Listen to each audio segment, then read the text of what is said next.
Thank you for joining us. I'm Dario Fair. And I'm Caroline Dade. The presidential race is the headliner in this November's election, but control of Congress is also at stake. Right now, Republicans hold a 220 to 212 majority in the House with 3 vacancies.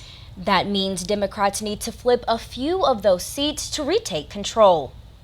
One seat they're targeting is Wisconsin's 1st District, which extends from the southeast corner of the state into Rock County. Republican Brian Stile holds the seat. He's being challenged by Peter Barca, who represented the 1st District from 1993 to 1995 and later served as a Senate Assemblyman and State Revenue Secretary.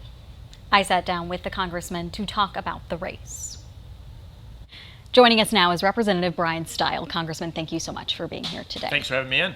So a new Reuters Ipsos poll out shows that nationally, Vice President Kamala Harris is leading former President Donald Trump by 6 percentage points with suburban voters. Your district is heavily suburban. What's your plan to win support from those voters? And do you think some split ticket voters, so a Harris-style voter, is that group going to be important for your reelection? I'm out every day talking to voters across the district, and I hear 2 issues as the key issues time and again. 1, cost of living, and 2, border security. If we're out there offering the policies about how we're going to bring costs down, about how we're going to secure the border, I'm actually of the belief that at the end of the day, we will be successful not only in the suburbs, but across the state. So you mentioned those 2 key issues that you're hearing on the campaign trail. Polling from Marquette Law School shows those are 2 important issues for voters here in Wisconsin. But that same polling shows abortion is the same level of importance to voters in Wisconsin as immigration and the border. Traditionally, the economy, immigration, those are issues voters think they trust Republicans more to handle. But it's the opposite for abortion and reproductive rights. They trust Democrats to handle those issues more.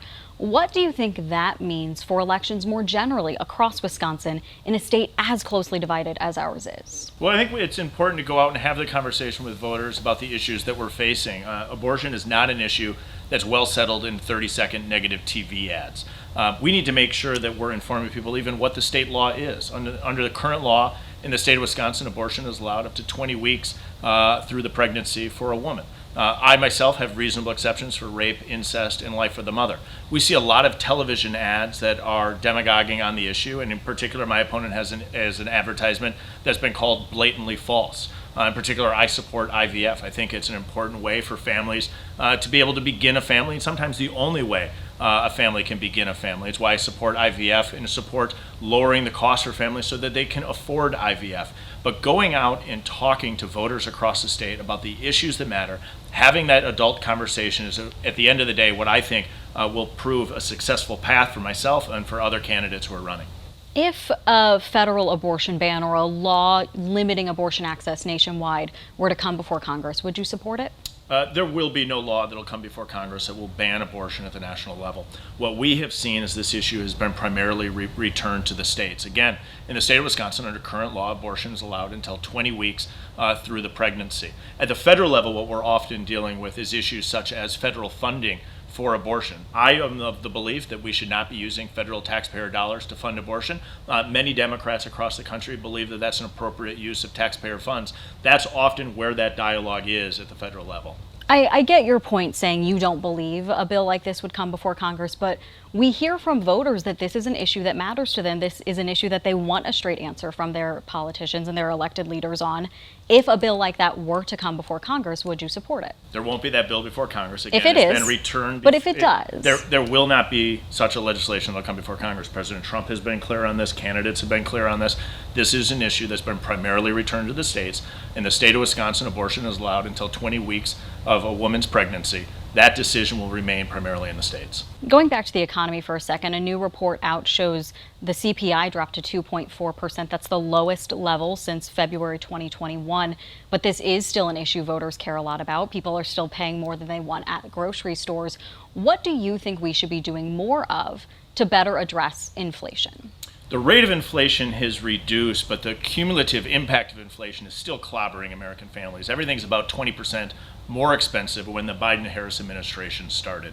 They began the inflation with massive reckless spending in the first 2 years of the Biden administration. How do we unwind it? One, you need to control the reckless spending that we've seen in Washington. Two, you have to address the regulatory burden that's been put in place by the Biden-Harris administration that has made things more expensive. And three, you need an all-of-the-above energy approach. We saw on day one of the Biden-Harris administration, they killed the Keystone XL pipeline. Instead of approaches like that, what we should have is an all-of-the-above energy approach. We control spending, we address the regulatory burden, and we have an energy policy that brings costs down. We can truly bring costs down and make things more affordable for families across our state.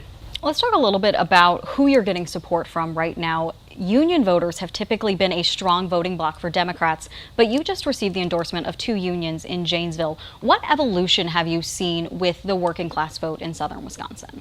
I think families across our state recognize that they've been clobbered by the Biden-Harris administration's policies, and voters are looking for an alternative and a change and a way to get our country back on track. I was excited to receive the endorsement of multiple unions this election cycle, and I'll continue working for workers. What we have seen in the Biden-Harris administration in particular is policies that kill jobs, in particular union jobs. Going back to my reference to the killing of the Keystone XL pipeline, the next day I spoke to a union carpenter who had a job and was driving back to Edgerton, Wisconsin, who had just been laid off as a direct result of the Biden-Harris administration's policies. Union workers and workers across our state and across our country have been clobbered by the Biden-Harris administration's policies, and as a result, they're looking for an alternative, and it's why I'm proud to be a champion of workers across our state. All right, Congressman, thank you so much for joining us today. Thanks for having me in. We reached out to Peter Barca's campaign in hopes of bringing him on the show, but he was not available. This past week, Barca picked up the endorsement of the National Security Leaders for America. That's a group of admirals, generals, ambassadors, and senior foreign service officers from across the political spectrum. At a news conference announcing the endorsement, Barca spoke about the importance of the oath to the Constitution of the United States. And I think about right now, we've got a bipartisan group that are trying to get other members to sign up to honor the results of the election. And I'm sad my opponent won't do that. I would do that in a heartbeat, because of course, that's what keeps a democracy strong and alive, is a government of the people, by the people, and for the people.